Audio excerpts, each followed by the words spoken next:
Greetings, brothers and sisters. I'm Professor Spira and wanted to continue our discussion about the transition diet, lesson 15 of the Professor Arnold Ehret's Mucusless Diet Healing System, annotated, revised, and edited by Professor Spira. And we are on the section called A Dissolved Mystery.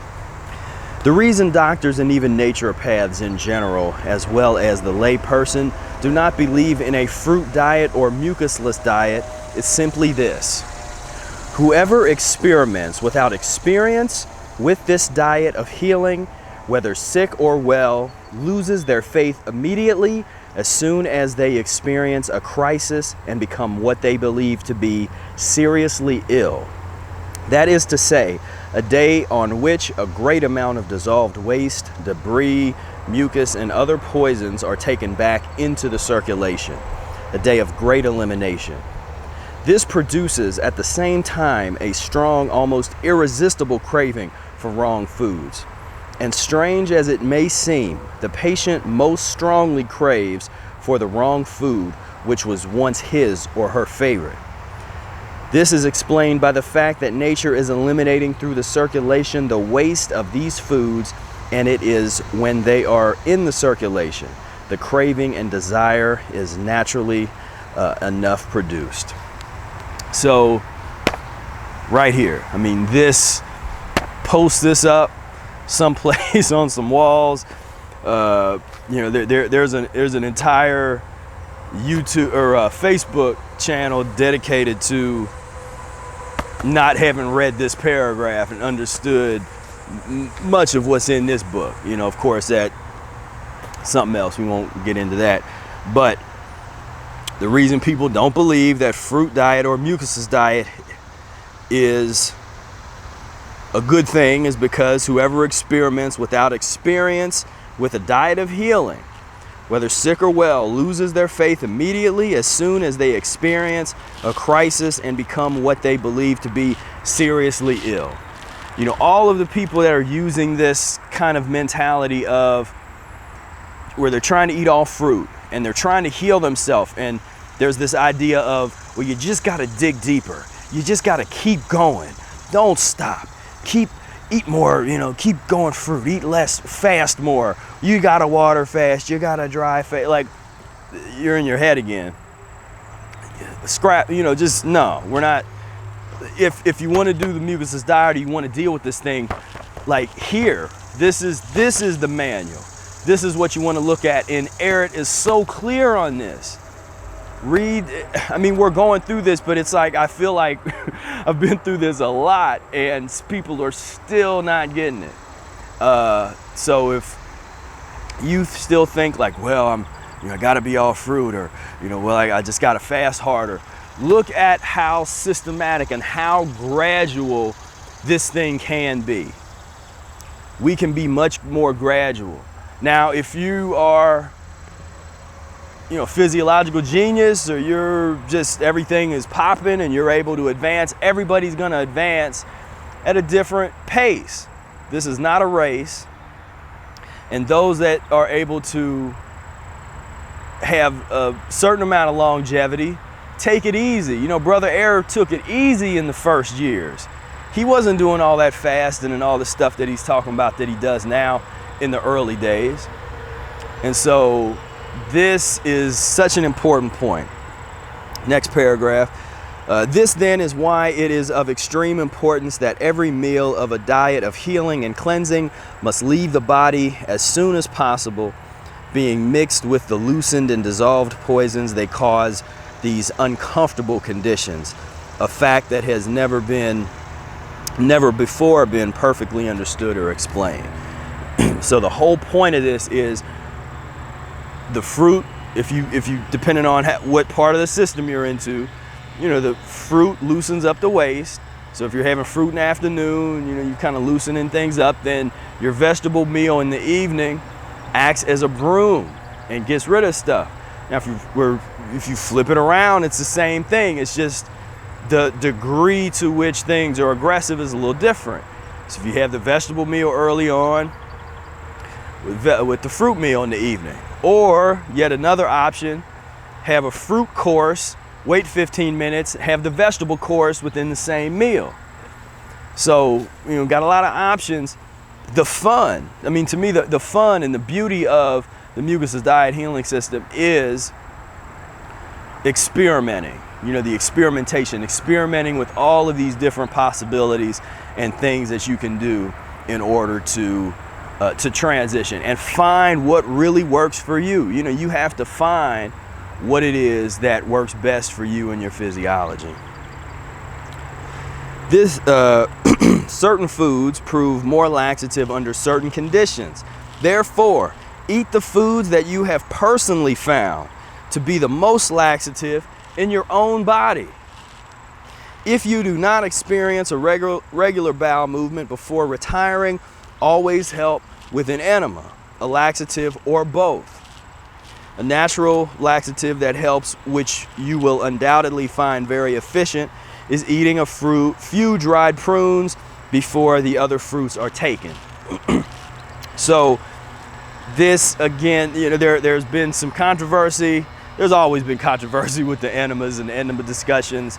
I won't get too much into that in this particular video because we're talking about this transition diet, but that is a guideline. I would categorize that as a guideline.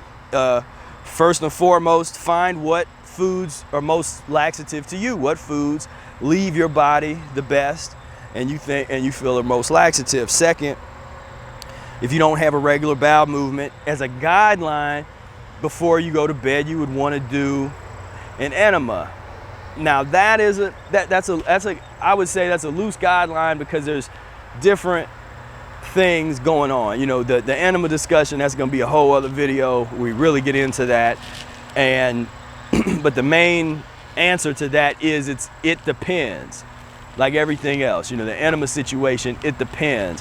There's sometimes if you are trying to develop natural bowel movements where I personally recommend people like back off the enemas for a couple days, get into, but again, even Ehret's giving you the option, do an enema or do the natural laxative. So I'll put people on the natural laxative and try to go a couple days until you really get that natural bowel movement again. You got to start to get yourself eliminated. I get a lot of people that come to me and they haven't done enemas or anything like that yet, but they lost their ability to digest. A lot of these people had a lot of one-sided meat diets or a lot of eggs. This kind of protein destroys your digestive system, your kidneys, all of that. So it's not uncommon to have people come and they've lost their ability to really digest and eliminate food.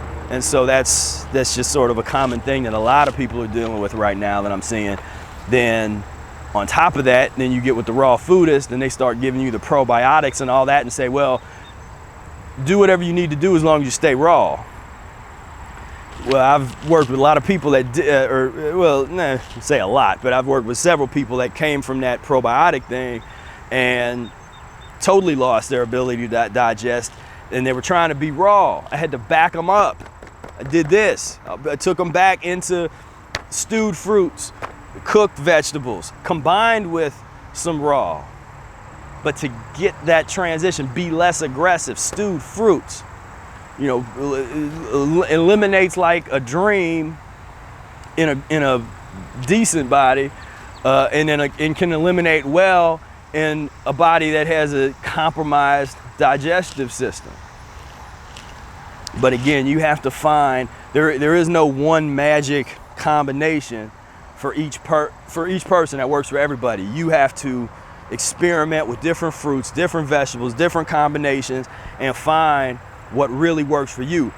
But we found another principle. I would identify that as a principle, saying that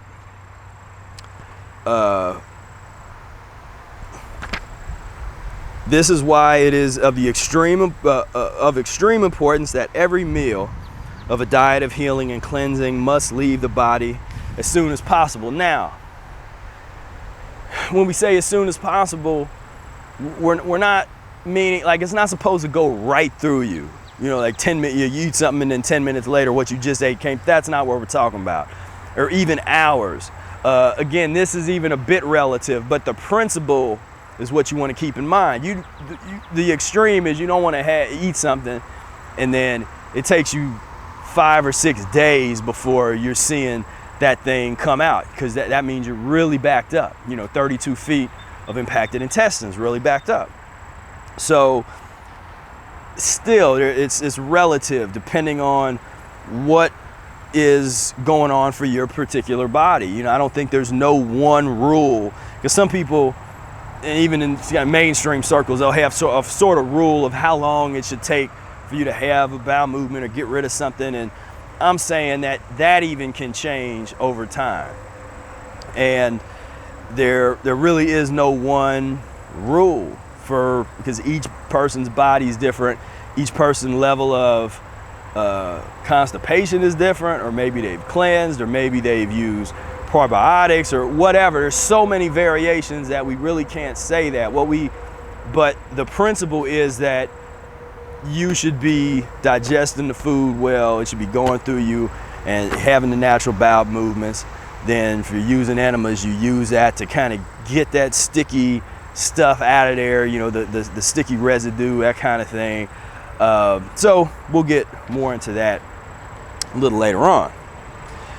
A very good aid to elimination, which can be used during the transition diet period until the bowels are cleansed from the old sticky waste, and until such time as the bowels act freely from the new diet, is a harmless herb vegetable compound perfected by myself and the most efficient intestinal broom and bowel regulator known.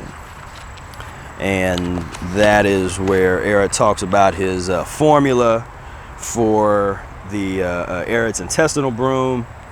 And I won't go over all these at this particular moment. Check out the book if you want to try to create your own Ehret combination. Some of the herbs are hard to find in 2016, but depending on where you live, because there's some countries, I think there's a couple things on here that are not even allowed, that they don't really sell that much in the United States. But in Europe, I've seen someplace that actually, somebody that prepares this exactly to Ehret's specifications and sells them. I'd seen there was a website or a Facebook site or something in Europe. I forget what country it was, but so there's other herbal intestinal brooms, stomach and bowel formulas. I like Dr. Morris's. He's got 1 through 5. Number 2 and number 3, I think, are the closest to Ehret's in terms of laxative effect. It's because it's just a gentle mover. It's not a hardcore laxative. It just kind of keeps things moving. The one thing that I'll say is, using stomach and bowel formula herbs versus enemas, they're not comparable. They're different. They can be done at the same time.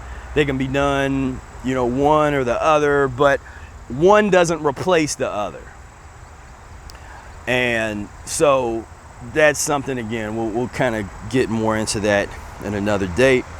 So I hope this was helpful, and leave your comments and questions and all that good stuff down in the comment section. If you have any stories, I always love to hear the stories about what you're going through in terms of your transition, or things in here that rung true, things in the text of Ehret that maybe you don't necessarily agree with. Put all that stuff down in the comment section. And until next time, peace, love,